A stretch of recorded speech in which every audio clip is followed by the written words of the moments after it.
Welcome to That Moto Show with Dirt Bike TV's Jay Clark and producer Donnie Bales. That Moto Show, number 30. Can you believe that? 30. Okay, and we got a special guest. The band's back together. The band's back together. We got Spencer. Boys are back in town. Picked up Spencer today, and this is also a unique show. Why? It's the first time we've ever recorded at night. At night.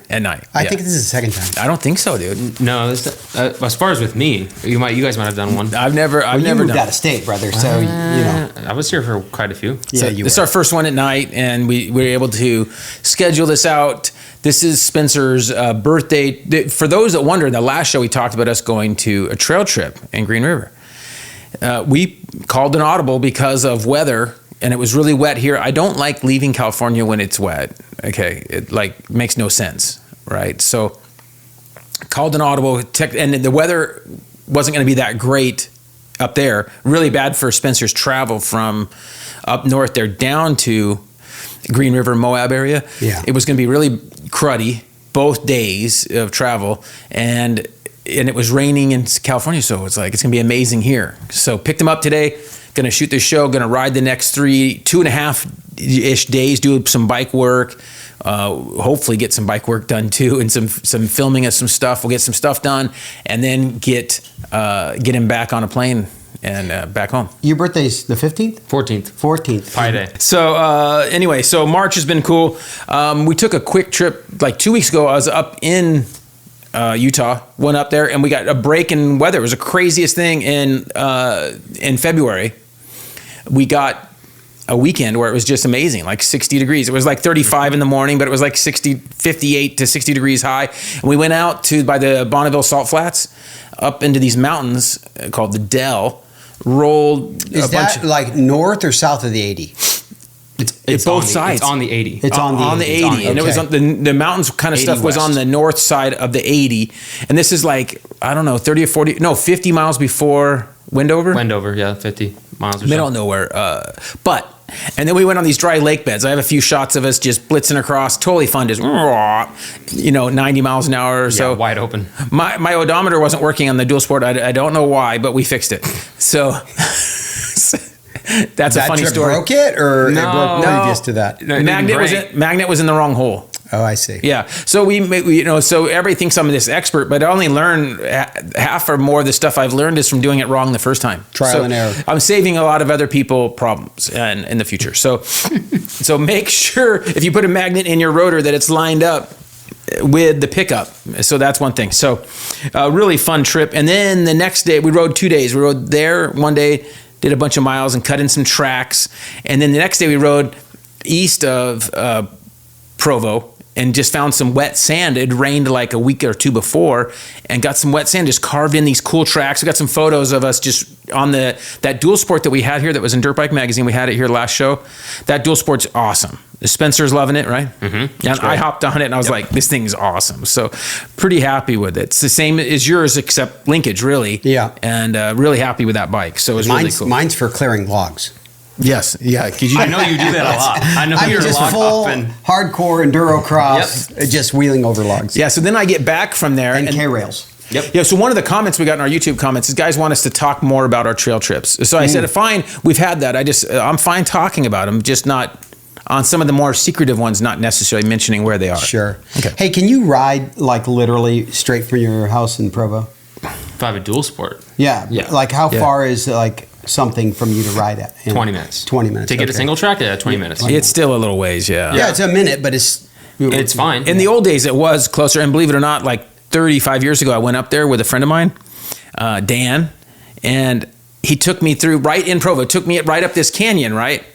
And then I come back and I'm telling Spencer, I go, man, we rode right through here. And it's a full-on hiking canyon, it's called Slate. Yeah, it's Slate Canyon. Slate Canyon.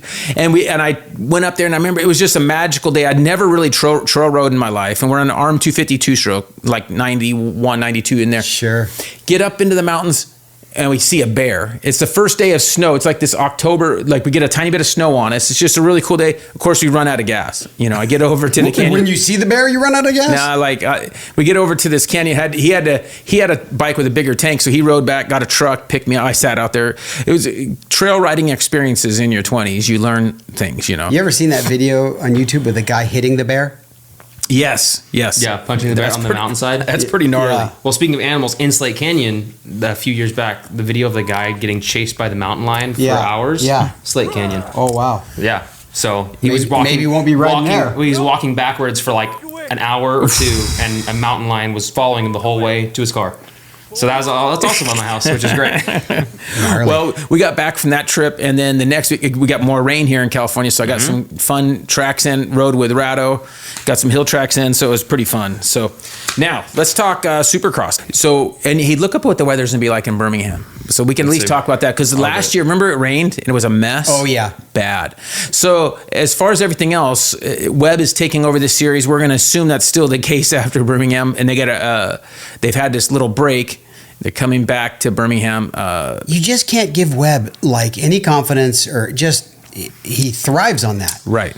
Hey, I wish it was this weekend. You know why? Oh, it's next weekend. Yeah, it's not this upcoming weekend. Yeah, because this upcoming weekend, look at that, 85% chance of thunderstorms. That would have been so cool. It would have been rad. So, but next weekend, next Friday doesn't say anything. It's looking fine. Okay. Yeah, it looks fine. So hopefully, I guess I'd rather it not be muddy, but it is kind of fun to watch. Yeah, I don't mind him. Entertaining. Right.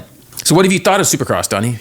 Yeah, of course. It's awesome watching any racing, right? But honestly, my picks for our thing with GL, and I'm honestly surprised that Sexton isn't kind of pulled it together. I don't know. Man. No, Did you see that big old wrap on his wrist though? It's serious. Yeah. When did he? Which one do you think he hurt that one on? No telling, right? No telling, but it's pretty. I mean, it was a pretty thick It wrap. could have been practice. Hey, I saw when Cooper Webb won the other night, which he's been doing really good, obviously. He pulled off, he has a brace over his thumb. Have you seen that when he took it off after the race? Yep, I saw it. But did you see that splint he had on his thumb? Yep. Maybe you can see if you can find a photo of that. I don't know if somebody's got a photo of it, but that's what he hurt in the off season, right? Yep. Okay. And so he was a little bit off the pace at the very beginning races. But and there's people saying, oh, he's not going to really be deserving of this, whatever. I But hate it's people such saying that. BS, right? Because he's beating some really good dudes. No matter what you say, you got to finish. I can't win. stand that ever. I never asterisk anything. No. Even Sexton winning over Tomac. Right. I wanted Sexton to win. Yeah. I mean, I wanted Tomac to win, but the fact is, he didn't. Right. Right. It doesn't matter, man. And he's got 28 wins. He could be in the mid 30s. Yeah. If things continue like they are at the end of the season, he could win 3 or 4 or 5 more races. Who knows? But the way he's going, I'd love to see Sexton turn this around a bit. Me too. And get this back going and make it more just competitive. to draw even, he has to win like 5 in a row right now. Yeah. Well, and 250s was fun, and with that Hammaker, oh my gosh. yeah, and that was the East-West combined. Yeah. That was a tough. Where were they at for that? Indy. Yeah. That was an impressive ride from Hammaker. That was really and, nice. I don't like to see. I mean, I don't know why, man. I actually feel bad, when PC doesn't. I'm not an ultra PC fan, but I'm man, he's investing in a lot of guys. And it's I like seeing different guys winning for sure. It's brutal, what their season's been through. So it was really cool to see him win. Actually, just listened to a little interview with him today, and he sounds very humble and cool. And also, Justin Cooper did good in that 450. Got his first second place, I think, ever. I think. Yeah. And so that was really. Did cool. you hear how pumped Jet was for Hammaker? I guess they ride together. Yeah, they train. And he was so pumped for him, which is cool to hear. Yeah, that's got to help you, right? Yep. All right, then on other news on overseas, we're seeing the Ducati 250, which you and I predicted they wouldn't be making. We didn't think it would happen. We're pretty good at this guessing, and I'm giving up. I give up guessing. I think we thought that it would have been longer. I mean, they went straight. Me and Donnie were thinking, they're just going to make the high end 450, but they're fully going at it, and they raced the Italian race, and it did fine, like a top 3 we were finish. wrong on the price too, because I thought for sure that price would be 17, 18 grand, and they're talking about it being just under 14. Yeah. Oh, what a deal! Yeah. Yeah. So it's not going to be like 50% more than a Yamaha or whatever. Yeah. Euro, it's 13,000, so I think that's 13.9 here. Yep. Okay. And The other thing is the KX450. Did you hear about this recall thing? Oh boy, that's a big one. And they stopped sales. Boom. Halt. You know, my buddy. You know, this is. I'm not happy about this. Okay, right. But between you and me, Jim's. Does he have one? Cowie guy, and boy, am I sticking it to him. That, do you remember in the early '90s that? I remember there was a bunch of recalls with the Hondas. Yep, there were. They would have different things, and they'd stamp your frame when they fixed it. Yep. Different little things that would happen. So this stuff happens. It's unfortunate. I think some of it's worse, maybe because post-COVID, who knows what's causing it. It happened to the '84 CR250 as well. They 84. How do you remember that far back? I don't know. The pistons were catching the ports, and they were not seizing. They were blowing up. Grenade. Yeah. Okay, well, anyway. And then, hey, the last thing, I got a photo here to put up. This buddy of mine sent this photo of this Kirkland oil, and it's a heavy-duty diesel oil that's Kirkland products. Kirkland is Walmart, right? No, it's Costco. Costco. Never mind. Okay, Costco. I knew it was one of those house brands kind of thing. Costco. So I want, if anybody has run this oil and tested it in their bikes, I'd be curious to see. My guess is it could be similar to a Rotella. It's probably Rotella in a Kirkland bottle. That's what we got to see. So, and it's cheap. The guy told me it was like $10 a gallon. Really? Whoa. Right. So I want to see if anybody's been running it. He's going to get some and just run it like in his kids' bikes right away to see, like in his little CRFs and stuff. Did I ever show you the picture when me and Riley were in Walmart and I bought a couple of gallons of Rotella and he dropped one? Oh no. And it blew the lid off, and I mean oil, I'll have a picture, I'm going to put it up.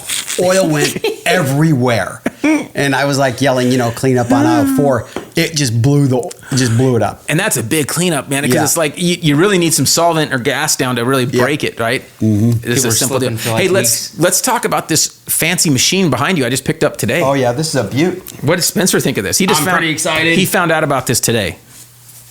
So this is a 2025 YZ450 FX. I want to ride this. Yeah. So They get different colors. we're looking forward to trying this thing out here. So last year we rode a different 450 off-road bike and had tons of time on it, had a good time. And I really liked it actually on a lot of the trails. I was surprised at how well it did. I bet you this thing's going to be just straight amazing. Right. And I have some good friends, Trevor Hunter with Dirt Bike Test. He spent a lot of time on this bike. They did the 24 hour on it last year at Glen Helen. So they got a ton of time.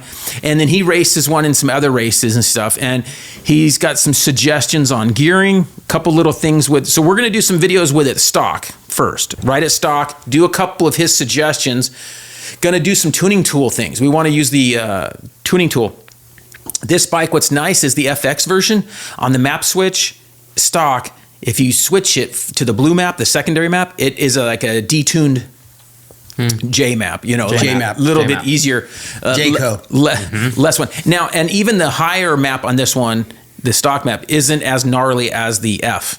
Okay, so the bike is not as gnarly fast as the F. It has a wide ratio transmission. It doesn't have a sixth gear, but it has a wide ratio. Now, from what I understand, when I was asking Trevor, he says fifth gear feels pretty much like a sixth gear. So, are the FX essentially the old WR? No, they still sell it. They still sell a WR. They still sell the WR. Yeah. So this would shows be you what I know. So Honda has the RX, and then an X. Okay, so this is the in between. This in between. And this is much more like the motocross bike. Like this stator's not going to power a headlight. Guys buy this and they want to put a headlight on it. This is not for you guys. Get the WR if you want to do a headlight. This is a bike like for the guy who's going to be doing some track and trail. Again, we probably wish there was a 350 FX, and I'm still crossing my fingers someday, but this bike's going to be, I think, pretty good. So we're looking forward to doing this initial test. We'll have a video coming out soon. Hopefully you won't time out before the YZ350 comes out. Before, yes, thanks. We might be waiting. My kids. Yeah. They're be like, Spencer's been like, hey, kids. It'll be 350 new bike just dropped. New bike. It'll be 350 kilowatts or whatever. Right. Probably. Not going to be a gas one. Did you see this thing about X Games? No. They will not allow an electric bike. There's some controversy that a couple people were saying like it's stupid that they won't let electric bikes compete. So they're not going to allow what's it? Behrman does the whips and stuff. Nope. And they won't allow electric bikes. They're saying. I mean, especially here's the thing, especially for freestyle, where you can go from a dead stop to maximum power with just twisting your wrist and not like playing clutch stuff off the thing. maybe there's an argument to be made that it's unfair. Yeah, Is that the argument to be made? I don't know. I just saw it today, and like a couple people were complaining about, like, why wouldn't they allow electric? I bet they were worried about them blowing up and burning down everything.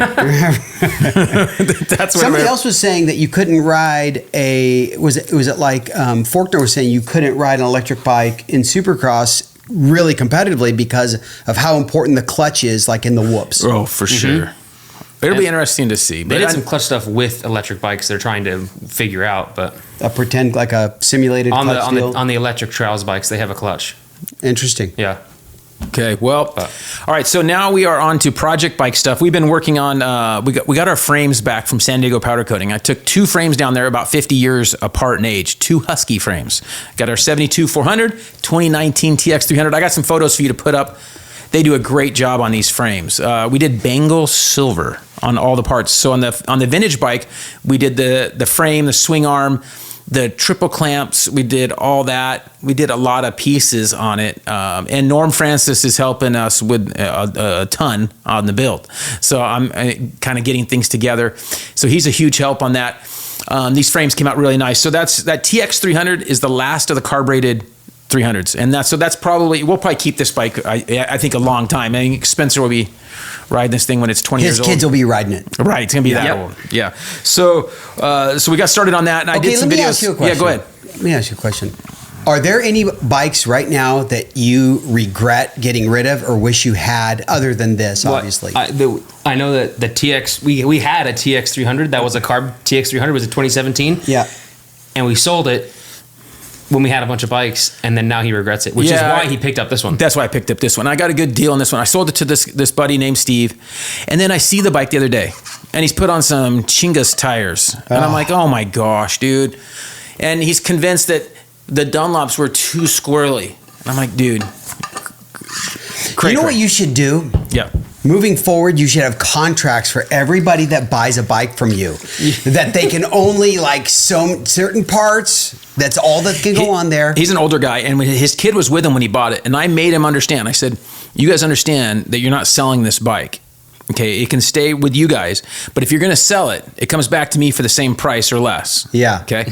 So well, now with those tires, they're definitely less. That was the deal then. But now that I bought this, because that bike was actually a 17 or 18. Yeah. That was the number 15 bike. I was the first owner and the 5th owner. Yeah. Wow. Okay. My Jim had it, and then the guy sold to another guy, and then. So I was the 1st and 5th owner. Now he's basically the 6th owner. Is that what Jim rode when we went up to? What did he ride? It was a long time. I don't know. You had a carbureted. Yeah, that was the bike. That was that bike. I sold it to Steve. That's what I thought. Yes. So anyway, and I did a video on installing the piston in that thing. Tom Morgan ported the cylinder for us. We got some pictures of the cylinder and head all done. This is the first one of these bikes that we have modified the cylinder. So it'll be kind of cool to see how well this thing performs. I still think overall, I can tell you right now, 80% of the time I'm going to prefer to ride a 4-stroke. But it'll be fun to have the 2-stroke just for doing hill climb videos. Sure. It sounds cool, right? So more than anything, it'll be cool for that. I also did some videos on that, and I did some videos on switching out the carb on our Sierra 50. So I got Spencer's Sierra 50 back. I gave it to my friend Russell when his kid was born. His kid's like 13 now. So he gives it back to me, carburetor shot. So we do some videos on talking how to fix the carb. We even tried a China carb, and I don't want to be a total spoiler, but we end up having to try 3 or 4 different things. Nice. I think you can guess where this ended up. The fact that I had to keep trying other things. Yeah, so we have a cool video on that. The one thing I will tell you. Because your XR was, I got that one fixed. It wasn't that hard at all. I sold you one. Yeah, the XR50. And and then you have another one. A CR50. They're almost identical. When I was a kid. They are. It's only bodywork. Yeah, and they're only a couple. The plastic's like the same. It's just graphics. Yeah. And they're only like 2 years apart or something. Right. Yours was like the last year of anyway. And so the one thing I'll tell everybody is drain that carburetor no matter what. Drain the carburetor. And I showed that in the video. And then we had that V-Strom, the adventure bike. We're trying to get ready for that ride, and we got it over to Race Tech, and they had hoisted that thing up and did that. And then when it came back, Rado and I took those wheels off. Like one of those giant 10-ton cranes to lift that thing up. You're right. And you have a center. Do you have a center stand on your adventure bike? Of course I do. Okay, ours doesn't. Yeah. Okay. I put it on. You had to put it on. Okay. Yeah, but I wasn't going to not put it on. Right. I think we need to work on that. Yeah. It's sketchy with that one. So without the center stand to take the wheels off, I had like in my ceiling, I'd rigged up an eyelet hole. Yeah. Ran tie downs there, got a floor jack under it, and we took one wheel off at a time. I only did one wheel at a time. And those bikes have tubes. Your bike didn't have tube. It was tubeless. Yeah. So fun fact there. We got good Dunlops on it now. That 606. Same as mine? 606 front. We couldn't run the same as good a rear tire. We have a Trail Max. Oh, yeah. Because it wasn't as good as aggressive as yours because yours is an 18-inch. Yep. His is a 17. It's an oddball size. So we need to look Those things, man, up in Deadwood, they were, I'm not just saying it, they were amazing. Right. Like the grip on those tires, it made a big difference. And that front helps a ton. Oh my gosh. So when you compare the stock front tires look like a joke compared to what we put on there. So he has a video coming out on that soon. What else have you guys done to that thing? Not much. Just the suspension Yeah, tires? that's it so far. That's it. Yeah. Yeah. Nothing. It's kind of scary. It's pretty heavy, but when I ride around, it's pretty cool. My wife wants to get some rides on it, so we're gonna practice some more when it's not raining.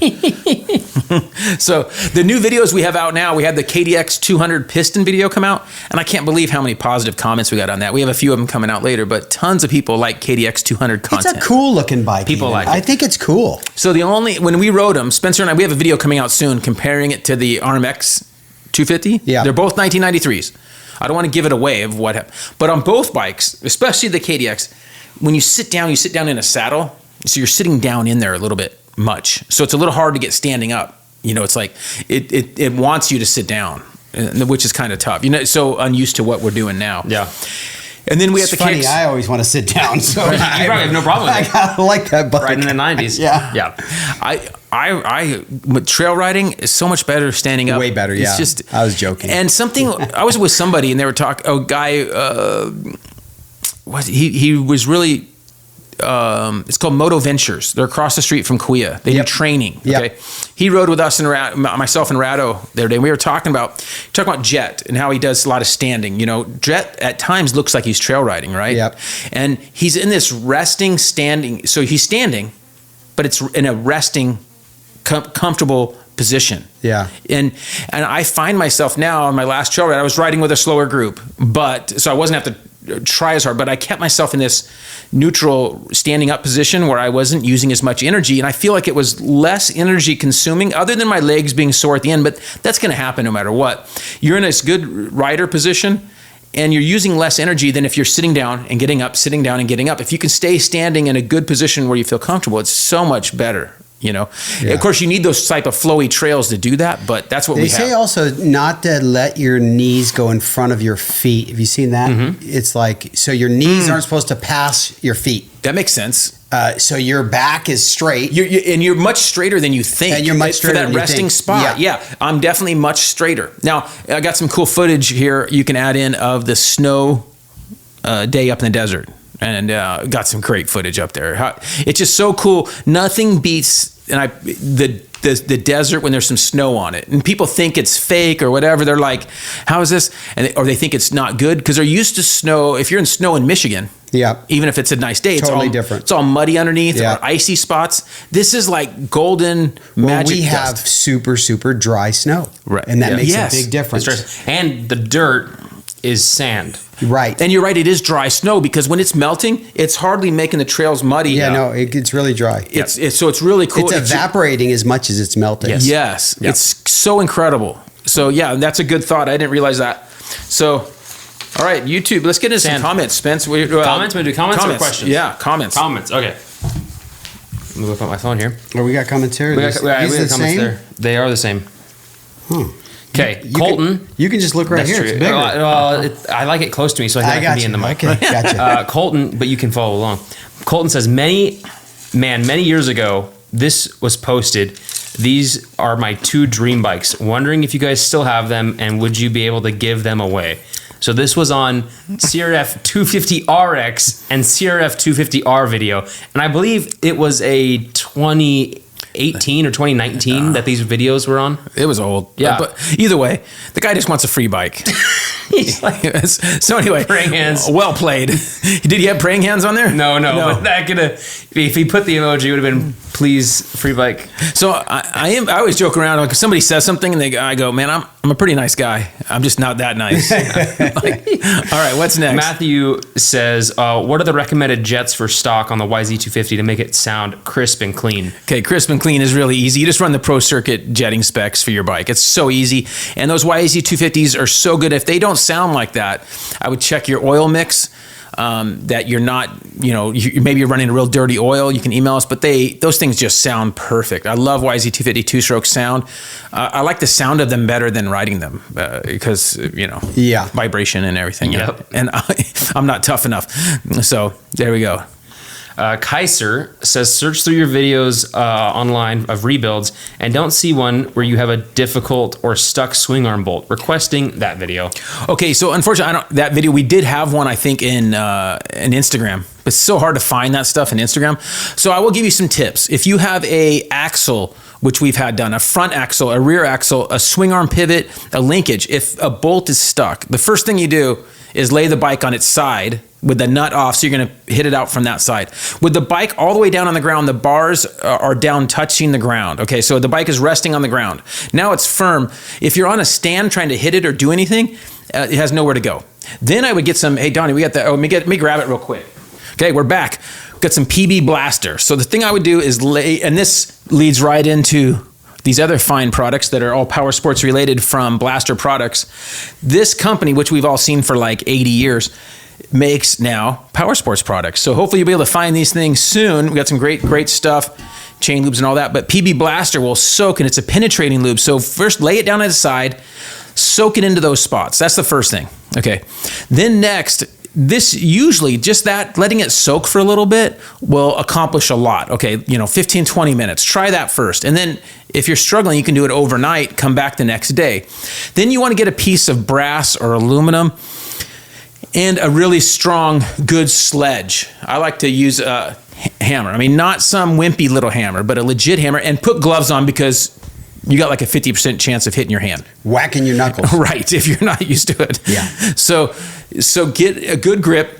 I like to use a piece of brass. That thing gets all mushroomed out. Okay, so you want to get it just to move that first half an inch. If you can get it to move that little bit, you're good. Okay, and you're trying to hopefully save the bolt. Okay, some people will keep the nut on there and hit it first. The problem with that is if it's really stuck, that nut's going to push on those threads and just ruin the threads, and then you're gonna have a hard time getting the nut off, and it's a whole disaster. And definitely do not do what a lot of people do, which is put a punch in the hole that you're trying, because we've had problems where they get the axle or whatever it was out, but then there's a punch that has expanded and it won't get all the way through because and it won't come out. The punch won't come out because it expanded the steel and is now lodged in there. So that's why he brings up a really good point. We've many times gotten a screwdriver or a punch stuck in the ID of whatever said bolt it is. Cut the punch off, and we've done all kinds of stuff. Cut the punch and leave it in. Part of the bike now. Yep. Yeah. So Brad's actually had some over the years when Brad was doing a bunch of bikes over there. He had some they actually had to cut off. Wow. Ruin a swing arm, cut it. They just cut. There was no chance. Okay. Yeah. So don't ever let that happen, and that's why you grease your stuff. But if you have one that's stuck, I'm telling you, 90% of the time, if it's stuck, you can get it out by laying it down with a good solid hit with some soaking it. You can get it to break loose, and then get yourself like an 8 or 10 T-handle with something and then you can hit it through, and it's not going to go inside like Spencer said with a punch. So that's a common problem with older bikes, and sometimes they can just be 5 or 8 years old, or guys that don't grease anything. We had a guy, I'm not going to say his name, but a friend of ours didn't grease the front axle, and I spent on a say his name. No, don't. Okay. I spent like a half a day on a front axle, getting a front axle out. I ended up getting the fork off. How happy were you? I know you're in the shop. Like, how happy were you about this? No, dude. Yeah. No. I haven't got time for that. Okay. Right. No, I understand. These are times we could be riding dirt bikes instead of working on them. Okay, so hopefully that helps you out. If you got something stuck, lay it on its side is key number 1. All right. Okay, next one. This one's from Rob. He says, for a guy as cool as Donnie, you've got to tell us about the ticket. I got a ticket on my riding trip in Moab for riding down Main Street street on my not legal 300 two-stroke. So we need to hear the story. Okay, so first of all, in Moab, you need to be cool. Like in town, there's all these razors making all kinds of noise, and that's really what's ruining Moab for off-roaders is these razors. Okay, Well, it's not the razor. It's the razor driver attitude. and they're And the exhaust. and the exhaust on them is so gnarly. Just Yeah, anybody that should run, they should all be running stock exhaust. Yeah, so they're just obnoxiously anyway. loud. So the ticket was, we stopped in St. George at Rocky Mountain Shop to, I had to do some paperwork for a bike I bought there. Yep. Okay, for one of those new dual sports. I'm guiding Donnie. I'm like, hey, let's go up here. And I'm following the map, and it's telling And us. your dad and I are similar type drivers. We kind of have the same aggressive. MO Right. So in it's- terms I'm of moving along. So the map is telling us to go through this light and go up to the next on-ramp. But I look over and I'm like, there's an on-ramp right here. Okay. And it's wide open. Wide open. There wasn't no signage. Nothing. Nothing. Okay, Nothing there were some blocking the cones road, on the nothing. side and some orange things. But then we go under the freeway, and I go, yeah, right there. And now there is some cones, but they are not in the lane. They are completely out of the lane. We go up the on-ramp. They're not even close to the lane. Not even close. Okay, we go up the on-ramp, and we're up there for 5 seconds, if that, and there's a cop pulling us over. Yeah. Total entrapment, dude. No joke. Highway patrol guy up there. There's no doubt he was waiting on that closed exit. He was waiting and just Absolutely. whoop, like. So we, argued with him. It was. I was just beside myself. He was really going to give us a ticket for this thing that was entrapment, So then we circled back after we got our ticket. Circled back and went back, and he was there waiting for us, yelling at us. He was yelling at us to not shoot photos. Yeah, I was there keep shooting moving. photos and stuff.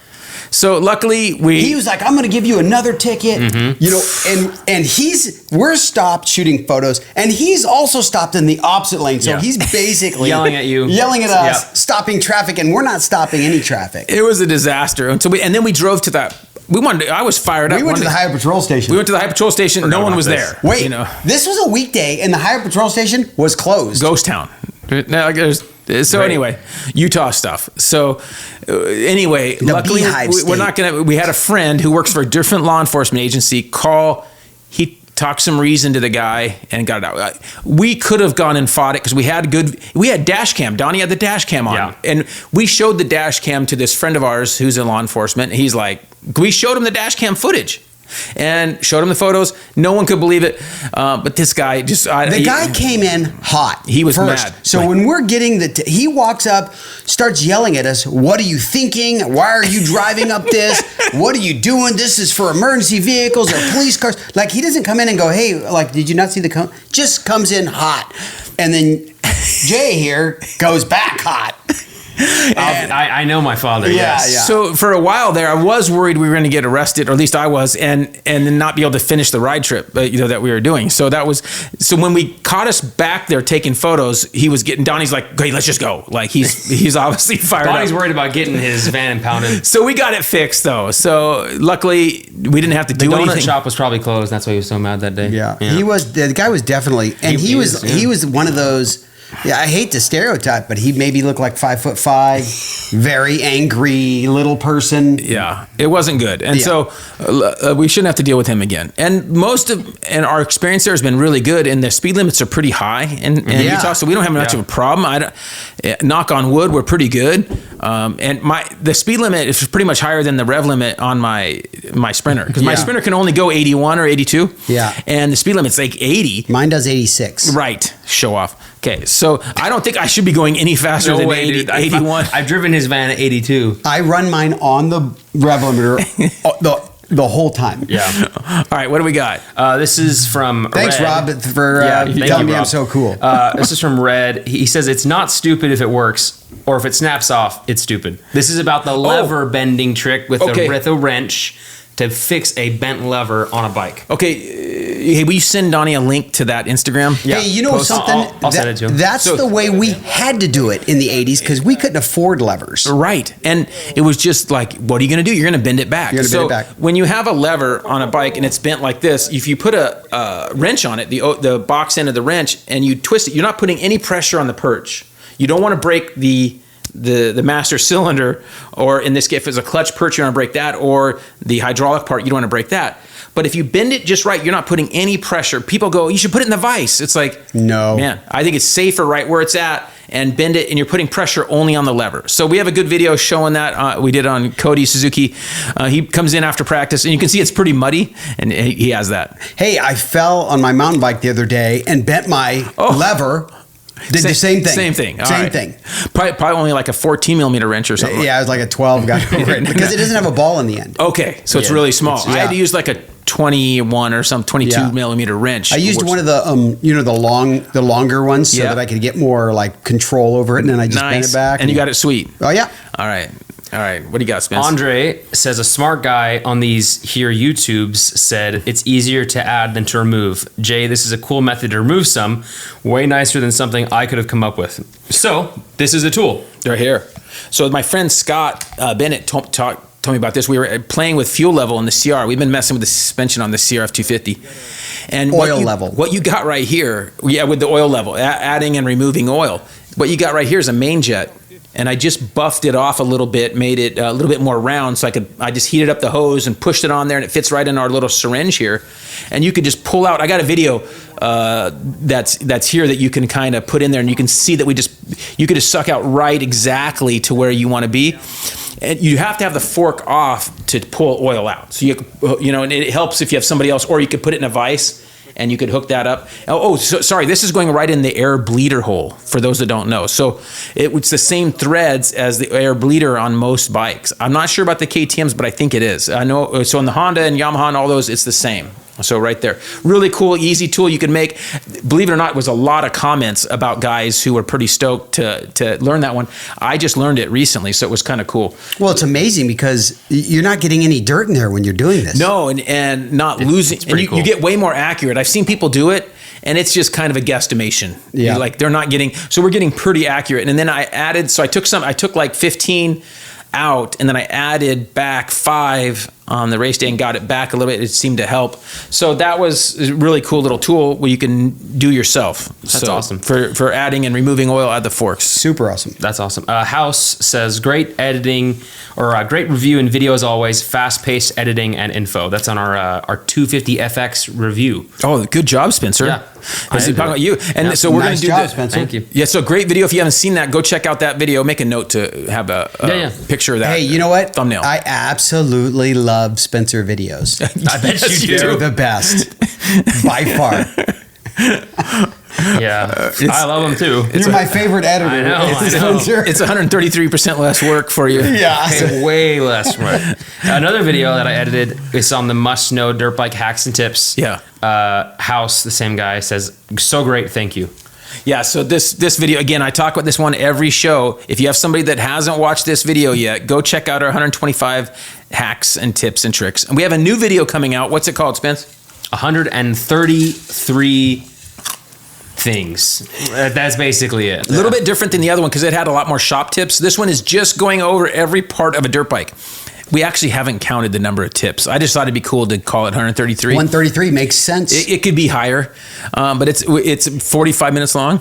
Yeah. It's a long video, and he's been putting it together a little bit, but it's looking pretty cool. So we just talk about every aspect of a dirt bike, from Front to tires, back, tubes, forks, bars, levers, filters, oil changes, clutches, everything. We touch on everything and what to do, what try not to do, and greasing and everything that you should do to your bike. So that one's coming out soon. All right. Chummy says, haha, just got to say, I love when Spencer runs the overalls out in the shop. Dude pulls them off. Yes. Thank you. You know what's so funny? I was going to say, no overalls today? Well, I just got off the plane. And so I don't wear them on the plane. No Oshkosh Bagosh on the plane? No. Okay. No. But I do have them here, and I will wear them tomorrow when we go ride. Nice. This is from Single Track Mind. It says, perfect timing, getting ready to do a top end for the first time on my 03 KDX 220. Thanks, guys. Yeah, so we got that KDX 200 video. Yeah. So again, these guys are like a little cult, these KDX 200. I don't remember them bumping up to a 220. Yeah, they did for a few years at the end. Wow. Wasn't there a 250 KDX as well? Yeah, but there was, that was like in the 70s or early 80s. Back before Yeah. the 220. So then when they had a came 250 KDX. Yeah, so they came out this, and I think if they got that KDX to a 250, it would have been a lot better. But it would have probably been amazing. We don't want to give away our video about comparing it to the RMX. So Yeah, but hey, maybe for Cowie 2-strokes, we'll get a 300. Did we talk about that last time? About there's Cowie 2-strokes? We mentioned it. Okay. I thought we did in one of the. So the word I heard is 125, 250, 300. That's what I heard. Motocross and a cross-country version of the 300. I heard 125's coming first. Okay. I could see that. Yeah. That's a great idea because I think 125s are great for kids to learn on. Spencer, I feel like, it was helped him a ton, Did I tell you how he had to earn a 250F? Yeah, you've definitely told us on the podcast before. You sure? Too. Guaranteed. So I had a 14, so it was around. It was 2014, yeah. Yeah, I had like a 14 CRF 250R, and it got like 2 dents in the swing arm. Gouges. He kept hitting me, dude, because I made a deal that he had to pass I remember me. that. At Kuya on the main track. He had to pass me before he could get on 250F. Because on hill tracks it didn't count because I was faster than him, faster on hill tracks, but then on like Kuya and stuff like that. No, you sure? Yeah. Okay. This is funny, not a side note, but it's, along the same vein. I remember us doing an off-road video on Spencer's 85 or Super whatever. Mini, yeah. Super Mini. Super Mini, yeah. And that's the first time I really saw you ride because you didn't really ride that much before. I mean, you rode, but not really. Not till like 12. Yeah, like you weren't into it. Yeah, not till I was like 10, And we 12 went out to one of your places and we shot that video out there. Yeah, and for whatever it's worth, I think I didn't push it a ton for multiple reasons, but Yep. it was a whole lot better riding without him when you Yeah. got a little kid on a 50 or Sure. 70. So we would take him, my buddy Jim and I would take him and his son Ty, we'd set them up with the 50s or 70s. We'd set them up, right? And leave. Go on Yeah. a trail ride. We go on a trail ride for like an hour, come back, and they're good, but they just pretty much, we get back, they'd just be eating snacks. Hey, but having a son like this, riding and not riding, it's a bit like having a puppy because they're a lot of work at the beginning, but now he's doing a lot more for you Yeah. Yeah. than you have to do for him. Yeah, all right. And then when he gets old and gray, I'll have to be there because I have no other choice. Right. He's got an FX to ride behind you. It's Yeah. nice. Boom. Hey, I remember when you guys were all about Spencer is not allowed to ride a 450 forever. Right. Is our guy here? Yes, and I got in 450 shape in multiple ways, which really helps ride a 450. All right. We just had our special guest show up, so we'll get to that in just a second. So let's go, Spence. All right, Sandy says, as a proud owner of 4 KDXs, I think you should have pointed out the nut on the power valve arm is reverse threads. So many people break it off, and it's a hard part to replace. Ride safe, my 2-wheeled friends. So we had a couple comments on that, on the power valve. And first of all, the reason I didn't mess with anything is because it was all good. And none of those power valve parts are available stock. So, and they're pieces that break. So if everything worked, I'm like, don't touch it. Like Right. when you're apart. dealing with 40-year-old, how old's that thing? Like 40 years old, 30. whatever. So It's 42? No, it's 32. Okay, 30. Yeah, 32. 32. yeah, 32-year-old bikes. Don't mess with stuff that's not available. If you break it, you're gonna be bummed. So don't touch any of that stuff. All right, that's why. Yeah, But he's also hogging all the KDXs. If he's got 4 of them, having 4 KDXs is kind of insane, but I told Jay doesn't think that this bike is worth doing a full project on, and I still don't think I'm going to be able to convince him to do a full project. But because he's like, I'll never be able to sell it for enough, and I'm like, there's people who love these silly No, bikes. But here's the other we're problem. gonna put like 4 or 5 grand into it, and it's gonna Right. go up in $500 in value. Right. you could still sell it for like 6. Well, here's the No, problem. no. Say you- Comment below if you would buy a built KDX 200. There's no one buying it for For 6 $6 grand. There's no one buying it. If I have a seller, I'll build it. But you get into building this bike and say you're 3/4 of the way through and you break something you can't replace. Right. That's worse than the money aspect. eBay. eBay. Okay. eBay. This is from Lee. This is our so much blast of air video. He says, "Wow, thanks. Got this when it went to fire up this year, and not looking forward to ripping it out. I will try this, and if it works, I'll put some sea foam in. This is for So when you have a stuck needle seat, a lot of times you can just squirt air right into the fuel line going into the carburetor. It can break that little needle seat loose, and I say when we do it, it's 60-70% of the time it fixes it. It needs to break loose, and you don't have to take your bowl off and mess with it. So good little trick if you got the carb that's been sitting for a little bit. Again, drain your carb though. Yep. Hold on. I like this one. You like this one? I Okay. like this. Yeah. Wait, did the Dream Killer come back to the dark side? I'm proud of you, Jay, for keeping the dream alive. This is on the KDX 200. This is funny because I didn't think about this. You are a Dream Killer, but yet you're in the realm of somebody's dream here. We just happened to come across this KDX 200 from your buddy. Yeah. And then I got from my other guy, I got this RMX. So we are now this little race team of 93, enduros. I respond to that comment, by the way. Did you see what I said to that comment? No. I said, haha, yeah, usually Jay is still a dream killer, but this is the only work this bike's going to get. That's what I said to the comment. I responded to the comment and said, that's all this bike's getting. I got chain and sprockets set up. Well, yeah, because we I need to mean- get it like Sano. So Do seat cover? I don't know about that. I wanted The bleed seat- brakes. Here's the thing: the stock seat, while it's not very good for grabbing, it looks cool. Yeah, it does Okay. look cool. It does look cool because it's got the Cowie logo on the yeah, side. yeah. All right. But last YouTube comment, user, that's all it says. User says, I love that drill. I have one and it's funny. You can wake up and go to social media and find out you're lame because you're using the wrong brand of tool. Yeah. So I'm not a professional. So when you get professionals who use, who are working with tools every day, power tools and stuff. So they make fun of my DeWalt or my what's that Ryobi? Ryobi, yeah. Yeah. So they make fun of it. It's like it's not a cool. I'm like, for what, as little as I use it, once or twice a week, it works just fine. You don't know what brand I've stuck to, do you? Right. and that's not a cool one. Take a photo for it. That's not a cool one by the guy's standards. No, I know. It's Milwaukee's Milwaukee's the the only only one that's Yeah. like Snap-on. It's so funny because my buddy Jim is all Milwaukee, and then I found 2 videos of Milwaukee drills just getting smoked. By the other brands. Yeah. But, yeah. Yep. Oh, do you see when they do them head to head? The head-to-head. Yeah, but I've also seen them literally catching on fire. Oh, yeah. Yes. So They it's do that like, too. okay. All right. All right. Fun. Good job, Spence. So, Is it special guest time? are we getting? Well, first, I got a couple other things to go. We already talked about this. I want to talk about. So we already talked about Blaster, the new Tech 10s. My guest, and he noticed these straight away because he's a huge Alpine Star fan. Bring And him in frame more. These are Set 'em in Tech front of 10s, but they're Enduro Tech 10s. So the Tech 10s, which we love, but this is the Enduro, so it's a little bit heavier duty, a little bit different on the sole. So we're going to report back and see how well these hold up to our off-roading conditions. Do they have the same booty configuration? Yeah, it's all the same inside. Yeah. So I like that. It's pretty cool. So as far as our big trips upcoming, okay, our big trips upcoming. We have that adventure ride at the end of the month. Yep. That's looking like with Rocky Mountain in Mesquite.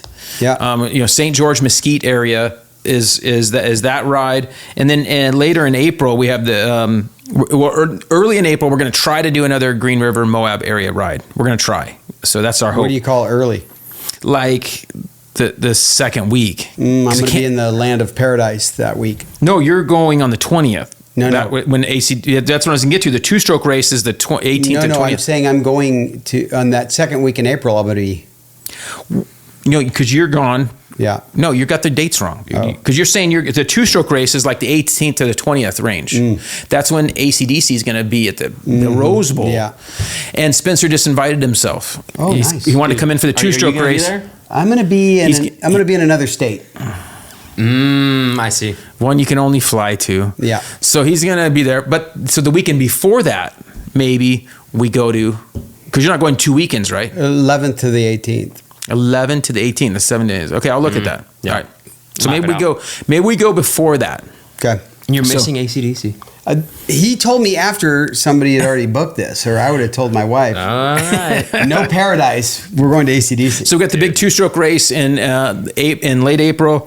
So that's pretty cool. And we kind of glossed over that this is show number 30. Show number 30. Who do you remember as being 30s I mean, Joe Shimoda right now. right now? And before that, Spencer was reading a few off on the drive here, and they were all older, because honestly, this list was built in 08. He's looking at this. Yep. That Yeah. Andy boy. So it doesn't really help us a lot. Can you think of any? Oh. 30s in the last few years. It wasn't Anderson or Our special guest's boss, Hey, wasn't Brock Sellers number 30? Or he was 32? Roger. Yeah. Roger DeCoster. yeah, but no one's had gonna. 30. But he was number one most of the time. Well, yeah. Casey Lytle, James Stewart, even for a little I bit. couldn't even remember Stewart being 30. Scott Sheik. In Loretta Lynn's. Scott Sheik was 29. And 2002. So So anyway, so not a lot of 30s, Not a but ton. on the way here tonight. So like, or no, did we do it right before we left, right? Or did I do it on the way here? On the way here, I texted. It was on the way here when we texted our. This special came guest. to me that I need to text my favorite number 30. Favorite number 30. And this show is going to come out basically during Irish. What do they call that thing? St. Patrick's Day. St. Patrick's Day time frame. So we're going to bring in David O'Connor, and this was probably one of our most popular shows because David used to work with. He works at Husqvarna officially, right? Okay, Build Ninja. So we're going to bring David in. He's number 30. Let's bring him in right now. All right, check this out. I said, and I give him, he writes back like something smart, like no notice, you know. Look, he's having to been around because he can't see me. So I complained about this earlier. What, say that I should move over? No, you're fine. No, you're fine. Yeah, the last time I was on that side. I didn't give Donnie any notice either. Hey. I'm like, he didn't set up a mic. Hey, do you know what the difference between an Irish wedding and an Irish funeral is? One less person. One less drunk. One less drunk. One less person. Because a person and a drunk is the same thing? Is that what you're saying? In Ireland? It's the same thing. So David shows up with his green sweatshirt on. Yep. St. Patrick's Day edition. Yes, and I had him bring his number plate. I said, "Hey, do you have a number plate? Bring." So I texted him, "Bring a number 30." Yeah. So he's our favorite number 30. We're going to be racing at the two-stroke race, and I texted him the other day, and he says we can share a bike. And I said, "Okay, I'll get some graphics made, some backgrounds, and I'll make it. Will be 30-33. Oh, it'll look like an off-road number." And he hates anything off-road because he's really that's too many digits. right. We're gonna be like a 4-digit number. It's gonna be 30-33. Feels like he's going to be in the C practice. Some letter or whatever as well. Yeah, 30-33G. Like X. Yeah. He feels like he's in the C practice. Right. So anyway, David, you had a good win the other day. Yeah, it was nice. Tell us about the engine building. How that's going. Real good. So the season kind of got off to a bad start. You all saw RJ get stuck upside down on the tough block, which was a frustrating night. I was actually out of the Mammoth qualifier, Glen Helen. We're camped out, had a bunch of buddies watching, so it was just like, no. So he got going, took him a long time and got going. So then as the season went, we got better, and then got a win, which was putting us back in the points hunt. Hey, again. but you got the best win. Is that your actual motor in that bike in Daytona? Oh, yeah. There you go. Look at that. That's So pretty basically, you won Daytona. I don't know about that. I give him the same engine each week. It's all down to RJ what he does. Okay. Yeah. So I also support the Gas team as well. So early season, DeFrancisco was doing really good the West Coast, but had an a practice crash. Same with Casey Cochran. So I'm kind of just getting geared up, getting everything ready for them. Hopefully by the time outdoors or possibly some Supercross, we'll be back in action. Yeah. So Okay, stay close to that mic. You can scoot over closer to me and Okay. then look Yeah, in I between. couldn't see Jay. Yeah, look in between. There we go. Okay. Yeah. All right, so you enjoy building these things because you're pretty meticulous. Yeah. You know, as far as detail. We had tours like through KTM today, and people were just looking at, like, all of us in the department. You got to be meticulous. Everything's laid out. You know, like it's like a jigsaw puzzle. When you get done at the end, if there's any parts left over, you failed. I don't think you ever have any parts left over. No, never any parts left over. Yeah. So, and knock on wood, you just can't afford a failure. You know, like No, that's so that's the thing. Like, even when you were asking me some questions and I'm working, I won't reply till lunch break or after. You're kind of phone away, head down, concentrating on what's going on. It's like a pretty like dedicated, like, to focus what you're doing. Do some guys listen to music while they're doing it? Like We have a radio going in there, but like sometimes you're just kind of like in the zone. Yeah. So it's a pretty good atmosphere. It seems pretty good. Obviously we know there's been some hiccups at KTM Group. Yes. Is morale seeming pretty good with So with the Supercross? good news, with everything like getting released 2 weeks ago with the investors and everything, now the atmosphere is back happy again. It was definitely a little worrying for a while.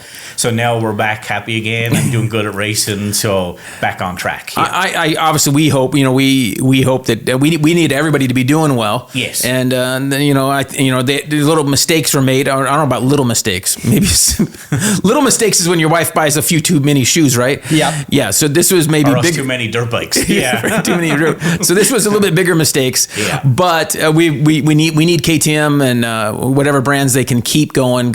Exactly. Yeah. The The whole industry, like all the aftermarket supplying parts, that we all depend on her. Yeah. Well, and I tell you what, in the off-road dual sport community, it is. Man, it has taken over. I mean, as far as KTM brands from like 2016 to now, they just own it. You can look at some cross country races, and it's rows. I get guys sent me some pictures in like Texas or something. It looks like it's a KTM only event, right? And then you might like the Yamaha Blue Crew when it's coming up at Glen Helen. The off-road races are KTM. I have a KTM only event here. Yes. Yeah. So what? So overall, spirits are good, and everything's looking good, which is awesome. So we're hoping that continues. I mean, we're guessing there's probably going to be some changes in racing next year. So hopefully, I like the red bikes, and so what I'm thinking is that KTM should just change to red. You think so? Yeah. That's the new hot Ferrari color? like K gas or something. I don't know, man. K gas. It's all up in the air. None of us will know till we get through this season. The goal is to win some championships this year. So you don't have any say? No, I got no say whatsoever. I'm the guy in the corner. Yeah, but it's a pretty fun deal. Like I'm guessing No, it is. So that's the thing. Like Saturdays, Donnie, when Jay is off, like doing whatever he does, every West Coast race, who'd I bump into? Donnie. Donnie's like me. He loves to go to races when we're in town, and like that's not even my job. My job is Monday to Friday to support the team, get everything ready. Stuff gets shipped in and out. But if there's a race close enough for me, I'm there. Like Donnie. We're super fans. We like to go and watch the sport. Hey, one thing, and if you can't talk about it, just say you can't talk about it. But on engines, what's kind of cool is after you build one, everyone's dynoed. Yes. So how cool is that? Like, no, a lot of people don't realize that. And like, how much time do you put on it? So we'll do heat cycles. So kind of take it easy the first 15 minutes, go in, let the fans blow on it, cool down. So you're pretty much doing like when you're breaking a bike in, expand the rings and then let them contract again. So just heat cycles is the main thing. And then towards the end, you're doing power runs and making sure your torque and peak is what you need to be. So once you see that, you're like, perfect. All right, this one's good to ship. The clutch is broken in. You've gone through the gears. So you drain the oil? Drain the oil and then gets shipped in a Pelican case out to the race. So when they put it in, so the mechanics will usually build on a Sunday after the race. So engine gets pulled out, they can put it in, and then straight to practice, it's broken in already. Are you dynoing them, or is there somebody else doing it? No, we dyno them. So no, but you personally dyno your own motors and yes. Okay, yeah. So if you ever saw like videos, or I think Jay's been there or got a tour around, everybody has their own chassis. Yeah. So like we'll go out and put the engine in the bike, run it. And they have a bike that just sits there on the dyno. Yeah. And it's just like the dyno bike. It's like a race bike. I keep telling the guys I want to put a knobby tire on it and bring it home. It's so nice. I got factory brakes, titanium. Oh, nice. Yeah, it's like just leftover parts from it doesn't even need any of that stuff on it. That's how I keep telling them I want to take it home and ride it. It's so nice. So it's pretty cool that they can They're show like, up. why didn't this motor get shipped this week and the dyno bike is gone? That is one of my goals. I've asked the crew chief and my boss, Leighton, a few times. I was like, when Outdoors is in town, if they're out at Glen Helen, I don't want to go to Paul. I can't do any jumps. I would love to rip a factory 250 around Glen Helen. Oh, yeah. And hopefully I can convince somebody to do it someday. I've ridden like a lot of bikes throughout my life, but I'd really like to do the package we have now is incredible on the dyno. That would be so I'd love to. Cool. Yeah. I would support this. Many years ago, I got to ride. So Tom White was out at Milestone. He wasn't doing too good. Like he was doing pretty bad with his cancer. So Don Maeda was out actually testing Zach Osborne's championship winning bike. I think it was a 2015 or 16. So Tom was parked with us. We're all riding. So he's like, Tom, get your gear on and ride it. So then all of a sudden I'm like, hey, Don, I got my gear too. He's like, go for it. So around Milestone Vet Track, ripped around Zach Osborne's bike, and that was like a dream come true. Wow. So think of it, now it's almost like 10 years later how much that same bike has developed. Sure. So I'd love to get a lap or two. I would love to. I hope I can have it. If you guys see it, put in the comments. Let Dave ride a factory 250. Let Dave ride. Let Dave and Jay we'll ride. get T-shirts and fundraisers, bribe some people.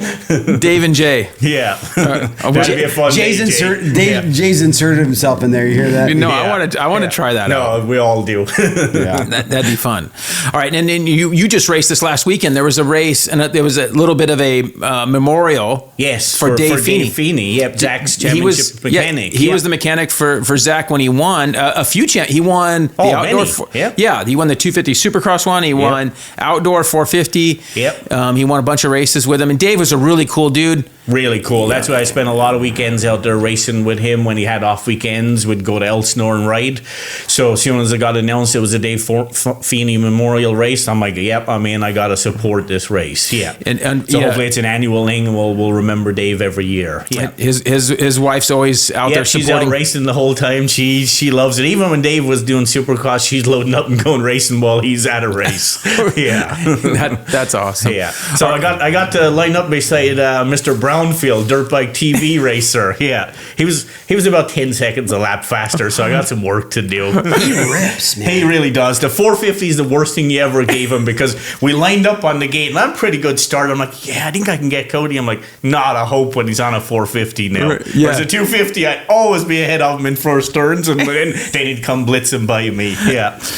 Yeah, he's loving the 450. So that bike's been pretty He's riding good. it really good, and you were always scared to give him one for years, and Cody's after mellowing out now. He's a steady, consistent rider. Yeah. So, guys get on me, but I do care about at least my people. Yes. Yeah. But so we got somebody, he was riding a YZ 252 stroke and was crashing all the time. So I'm like, hey, let's get you on a 250F. Rode a 250F for a couple years, paid his dues, so to speak, cut down on the poor crashing. bike. He rode the wheels off it every weekend, racing 450s. Just chasing 450s, because he could be faster than the guy in front of him, but he's just getting ruined. Glen Helen, when it's deep and loamy up hills, the poor 250 was bouncing valves trying to keep up.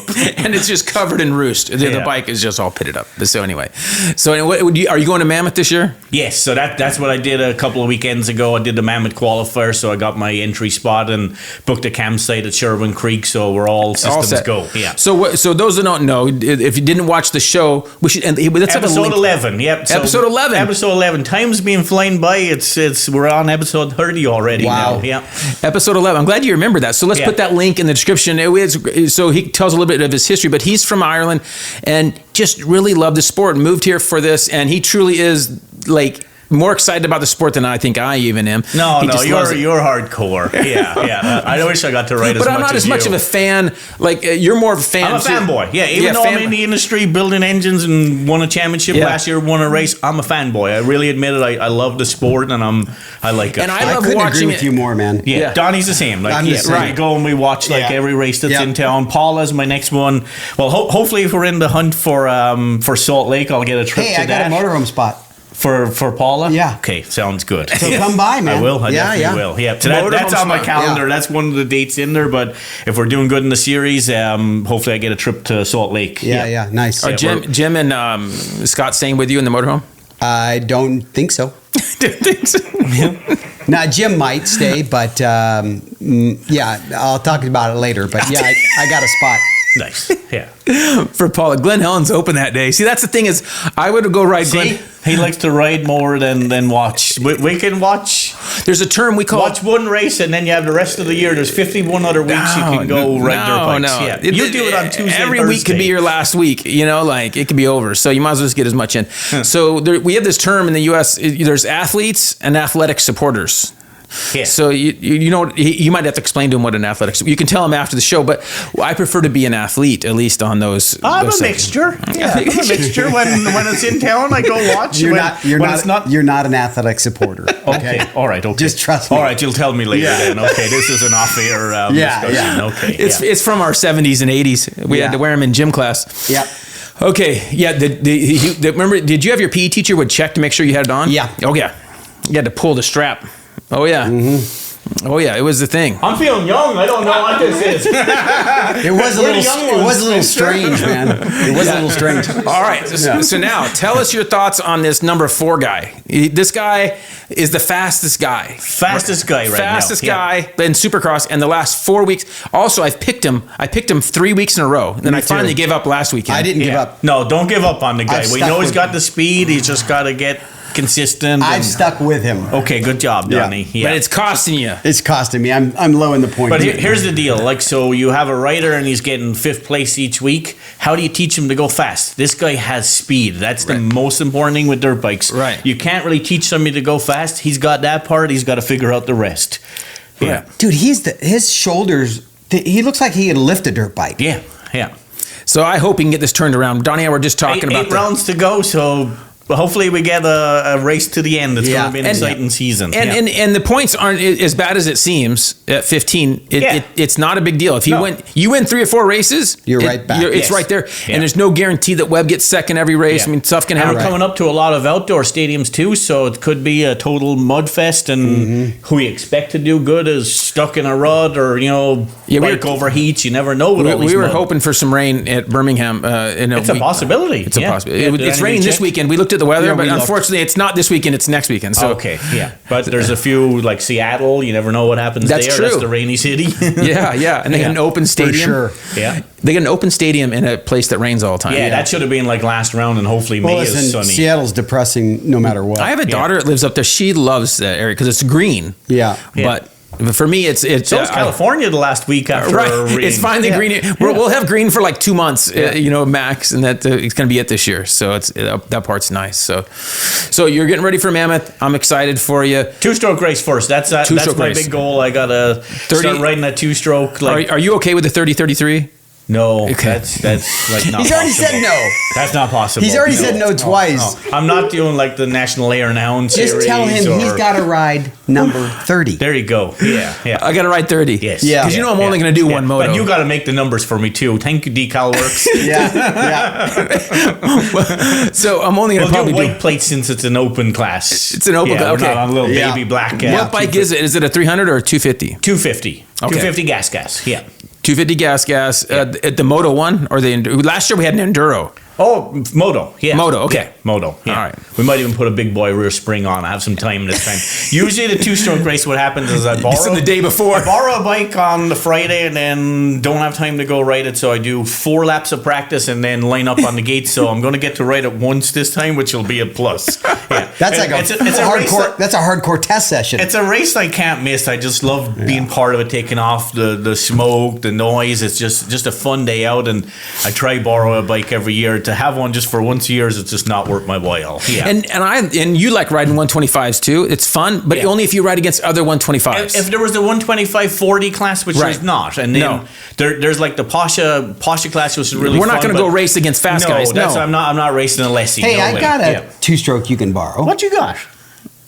Cakes 500, dude. Oh, no way. I'm not man enough for that one. Yeah. Spencer ripped it so amazing. I watched the video of him riding it. So there's a new video out right now. It's so amazing. Yeah. And Spencer did a great job. It just scared me. I was out there that day at Glen Helen when you were riding. Yeah, you were there. Yeah. There was a guy yelling at us. That's another problem. Oh, yeah.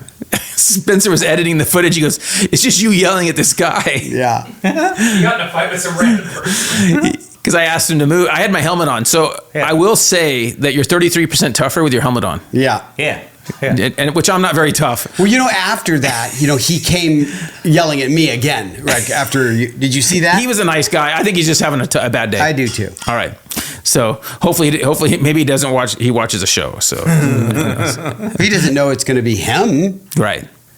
All right, so I think that's it for the show, right? Got anything else, Donnie? You got any questions? No, I'm good. Okay, so thanks, Spencer, for coming. Thanks to the best number 30 we know. Yeah, I got like probably 5 minutes notice, and then I show up. Good job, Donnie lives close because first day he's like, can you be at Donnie's at 8:45? I'm like, for what? I'm like, don't tell me we're working on a dirt bike. I just did it all day. That's what I thought. Put 4 watts. I thought you'd assume that. Yeah, that's what I was like, for what?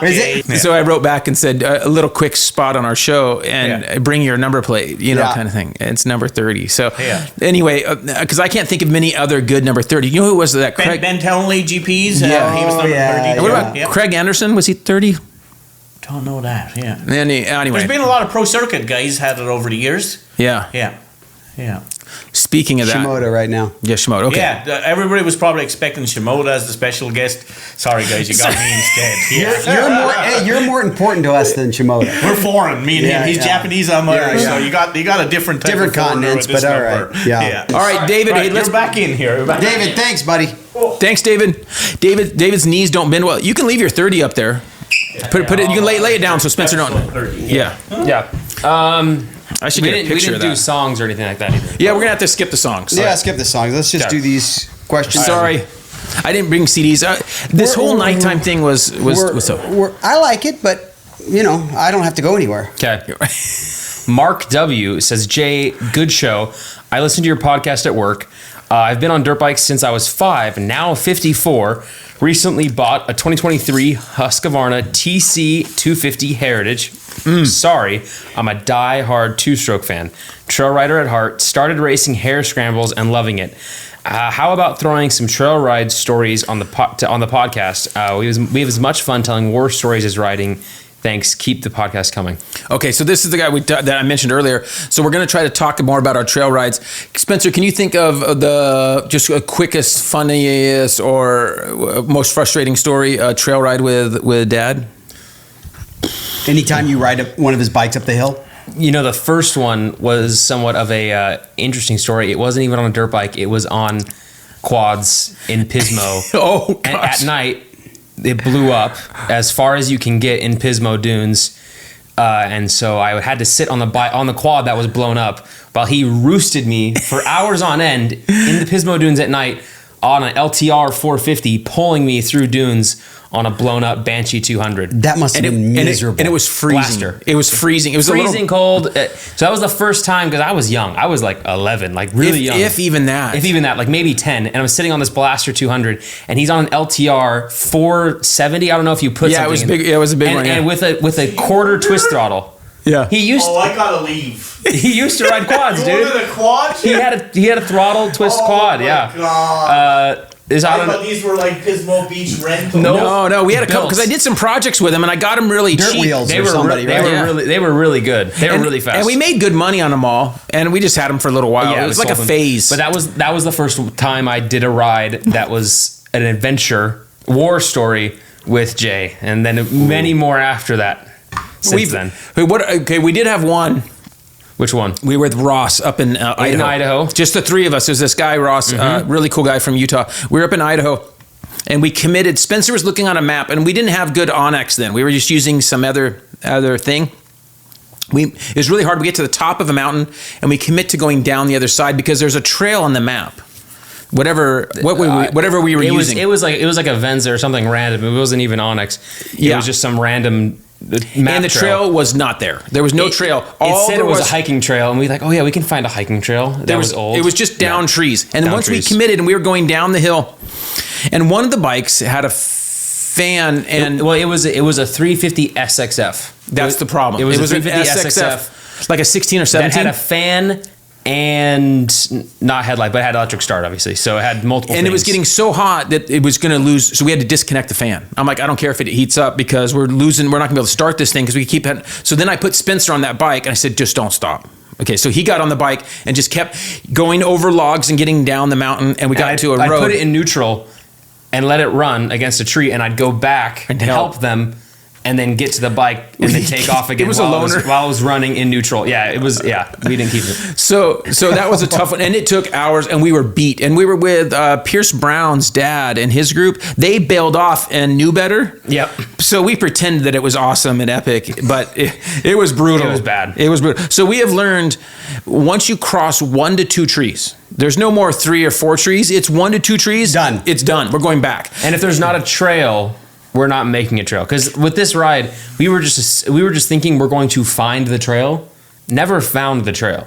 So we've learned since then. We've been on trails, even on a dirt road, and they haven't cleared it yet that year. We get over one tree, we're like, nope, we're going back. Because we've done this through the snow and logs, and we got, remember, was that one, what's that place called? Woodlawn. There's this place, we go, and we went out, we flooded a bike. Yep. Had to get it, we put 2 bikes together to get it started. Have you ever seen that done, David? So I've seen it, yeah. Yeah, so it was flooded. I was a 350. It was a 16 350 XCF. Mm-hmm. We get the other bike that runs. We put the 2 rear wheels together. Oh, yes, you have. And it's puking out water. First, we stood it up and got the water out of the pipe and out of the air filter. And then because we had nowhere to bump start it. There was no way we're going to get this thing started, And so we just spun it around and we got it started right away. Dude, started spinning the wheel and I just grabbed second gear and just clicked it up to second, goes whoop, and it started. And we rode it the rest of the day. So this river we've learned the size of river to cross. And so now if there's a gnarly river, I just say I'm walking it across. Yeah. Like if we Get your walk, boots wet. walk it across. Yeah. You just commit because it's either that or you're going to fall in, and so it's easier just to commit to walking it across. So. All right, There you go. Well, there's some fun stories for some you. good stories. Jeff M says, "Good morning, Jay. I absolutely love the videos and your podcast. You and Donnie and that are Spencer producing. I'm watching number 29, and you two are talking about riding desert MX tracks. Question came to mind as to what protective equipment do you guys use, and is it different depending on the type of riding you're doing? Thanks again." Yeah, so really, we don't really wear much different gear. So he's asking about from motocross to off-road. A lot of guys wear elbow pads and shoulder pads and stuff. It's just too constricting for me, I feel like. David wears chest protector a lot. I only wear chest protector on race days, usually if I plan on getting roosted.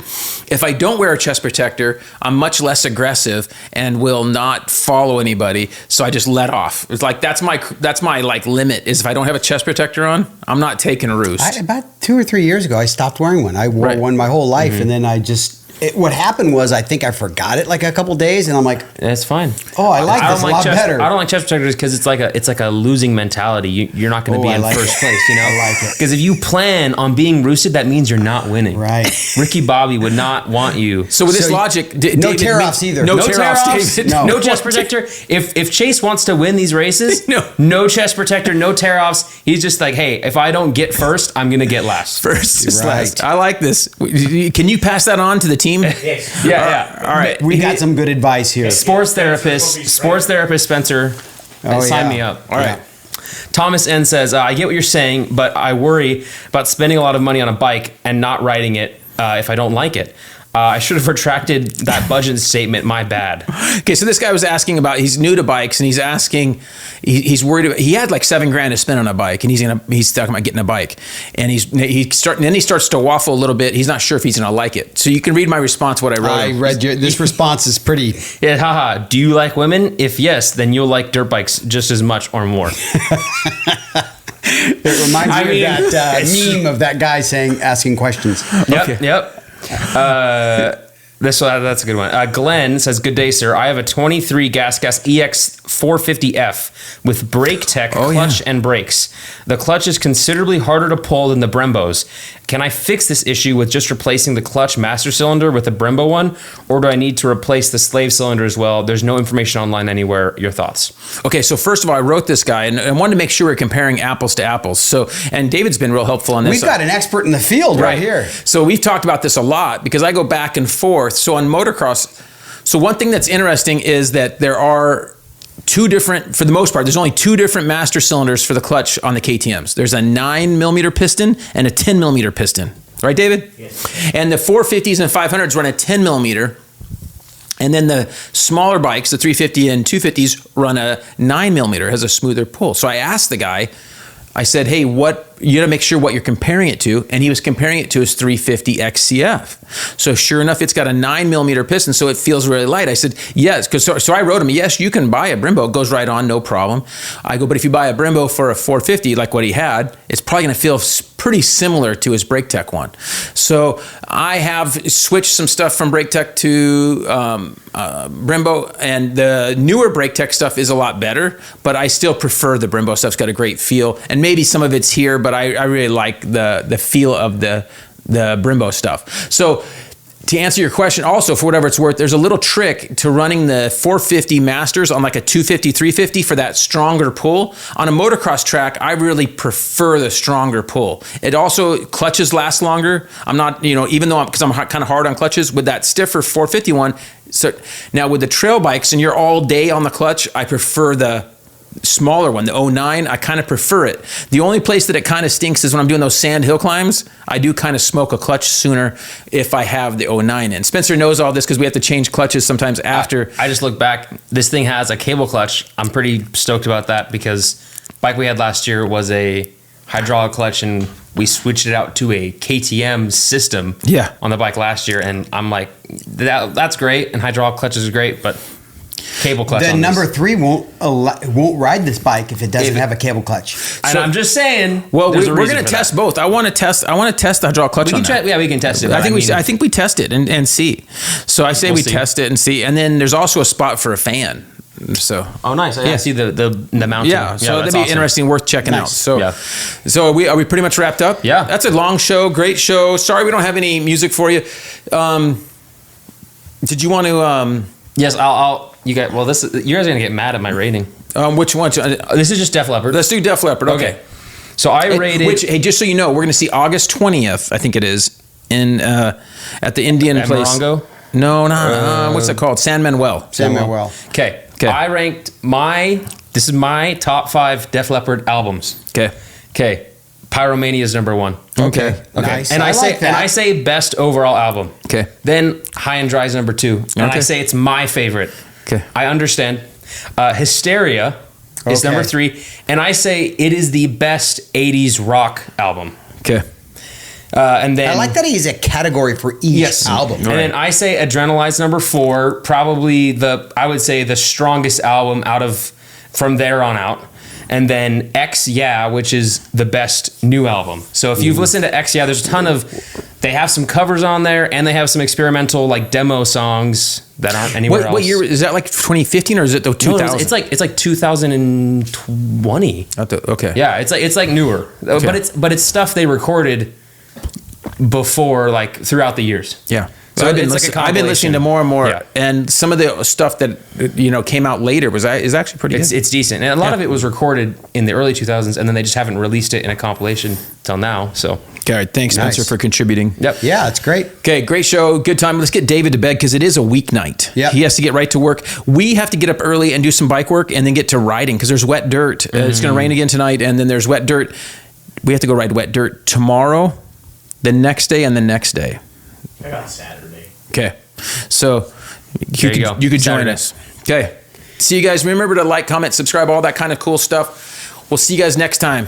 See ya. peace. Wiseco Piston has over 80 years of experience manufacturing pistons in Cleveland, Ohio, USA. Wiseco pistons are developed and proven through professional racers, teams, and engine builders, including factory Honda HRC, Club MX, DBTV, Twisted Development, and many more. Wiseco is rooted in supporting grassroots racers across the country. Wiseco has been a sponsor of Loretta's and GNCC Racing since their very first events. Wiseco has a piston to fit the needs of any type of rider, from reliable rebuilds to serious racers. Wiseco is still the piston expert. However, the brand has evolved and has a complete range of performance components, including engine rebuild kits, clutch and valve train components, crankshafts, gaskets, and more. Wiseco has all of your power sports machines covered, from dirt bikes to UTVs, ATVs to jet skis. Find what you need at wiseco.com or wherever you. We work with some great companies, and here's a list of those right now. Dunlop Motorcycle Tires, Wiseco Piston, Vinco Air Shocks and Dirt Bike Parts, FMF Exhaust, Decal Works Graphics, Pro X Racing Parts, Recluse Clutch Revolution, Motion Pro Specialty Motorcycle Tools, Works Connection, Uni Filter, Klotz Oil, Cometic Gasket, MX Plastics, JE Pistons, Cardo Systems, ODI Bars and Grips. And remember, if you shop Rocky Mountain, use our link from our site, Linktree, or link in description of the videos. Thanks for watching and listening. Don't forget to like, comment, and subscribe.